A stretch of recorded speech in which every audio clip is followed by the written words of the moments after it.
Muito bom dia, meu irmão, minha irmã, você que me acompanha por este canal de evangelização diaconal.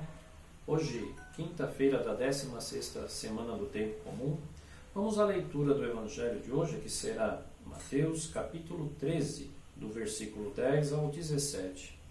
Acompanhe você também em sua casa com sua Bíblia particular. O Senhor esteja convosco, Ele está no meio de nós. Proclamação do Evangelho de Jesus Cristo, segundo Mateus. Glória a vós, Senhor. Aproximando-se, os discípulos perguntaram-lhe: por que lhes falas em parábolas? Jesus respondeu: porque a vós foi dado conhecer os mistérios do reino dos céus, mas a eles não. Pois aquele que tem, lhe será dado, e lhe será dado em abundância, mas aos que não têm, mesmo o que têm lhe será tirado. É por isso que lhes falo em parábolas, porque veem sem ver e ouvem sem ouvir, nem entender. É neles que se cumpre a profecia de Isaías, que diz: certamente haveis de ouvir, e jamais entendereis, certamente haveis de enxergar, e jamais vereis. Porque o coração deste povo se tornou insensível, e eles ouviram de má vontade, e fecharam os olhos, para não acontecer que vejam com os olhos e ouçam com os ouvidos, e entendam com o coração, e se convertam, e assim eu os cure. Mas felizes os vossos olhos, porque veem, e os vossos ouvidos, porque ouvem. Em verdade vos digo que muitos profetas e justos desejaram ver o que vedes, e não viram, e ouvir o que ouvis, e não ouviram. Palavra da salvação. Glória a vós, Senhor. Em nome do Pai, do Filho e do Espírito Santo. Amém. Meu irmão, minha irmã, este capítulo 13 nos dá também um antecedente, agora, como introdução também, a própria parábola do semeador. E hoje nós vamos aqui desfrutar um pouco sobre esta questão, o porquê Jesus fala em parábolas. Pensemos um pouco. Parábolas são formas, que se pode explicar algo que você deseja ter como objetivo que as pessoas entendam, mas quando você diz as palavras normais, as pessoas, ou de um jeito mais, vamos dizer assim, mais culto, mais direto na maneira de falar, as pessoas não entendem, Pois bem, por que Jesus fala em parábolas? Através dessas histórias ou maneiras de se contar sobre um assunto, criando-se uma situação, uma história pequena, uma pequena história, uma parábola, um perícope, vamos dizer assim também, Jesus tem um objetivo, de, mesmo ainda não sendo entendido, quer se fazer entender. Mas há um grande problema aqui. Diz assim: os discípulos se aproximam e perguntam: por que lhe falas em parábolas? E Jesus responde: porque a vós foi dado conhecer os mistérios do reino dos céus, mas a eles não. Aos discípulos foi dado o conhecimento desse mistério, mas às outras pessoas não. Devemos perceber aqui que realmente aqueles que têm um espírito aberto à verdade que Jesus vem revelar, vem trazer, esta novidade, esta verdade, receberão esta mesma verdade, esta mesma revelação de forma plena. Mas as pessoas que também são direcionadas às palavras, os ensinamentos de Jesus, que não acolhem esses ensinamentos, não terão ali, de acordo com o que demonstram, ou seja, com a sua má vontade em acolher o que Jesus diz, não terão ali o conhecimento necessário, e por isso se fechará o entendimento para essas pessoas. Jesus, então, para que seus apóstolos, seus discípulos, Nesse momento, seus discípulos, então, entendam o que ele quer transmitir, procura, então, este auxílio histórico das parábolas, para que eles possam levar mais tarde o anúncio do Evangelho.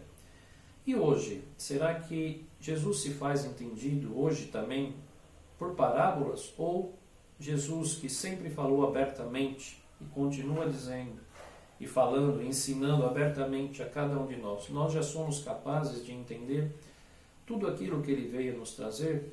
Este é o grande desafio, porque ainda muitas pessoas continuam, como Ele mesmo advertiu naquele tempo, mas também serve para os dias de hoje. Certamente muitas pessoas querem ouvir e jamais entendem. Certamente querem enxergar e jamais veem.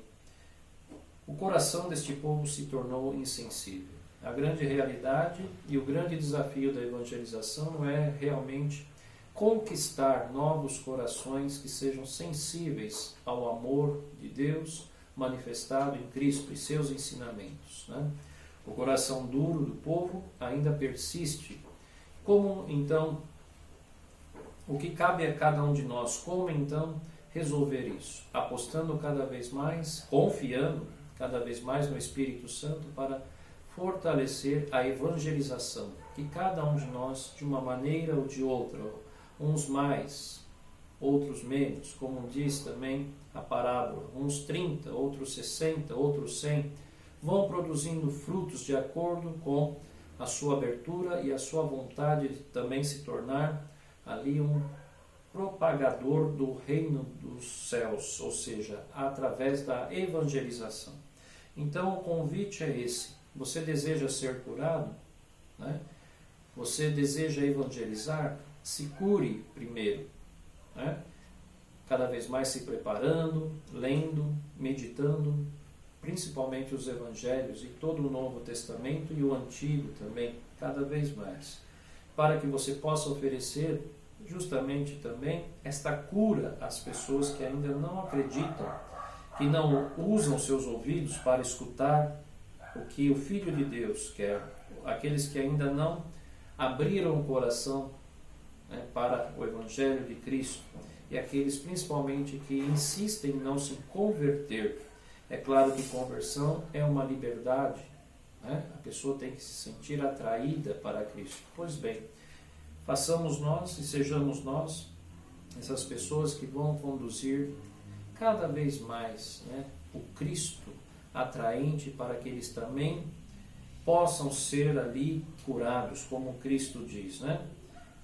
Que eles entendam com o coração e se convertam, e assim eu, o Senhor, os cure.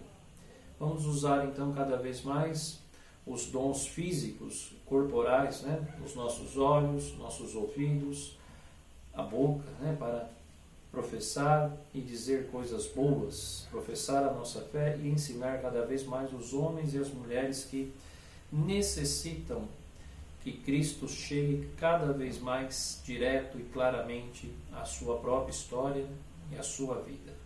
Amém. O Senhor esteja convosco, Ele está no meio de nós. Abençoe-vos o Deus Todo-Poderoso, Pai, Filho e Espírito Santo. Amém. Oremos.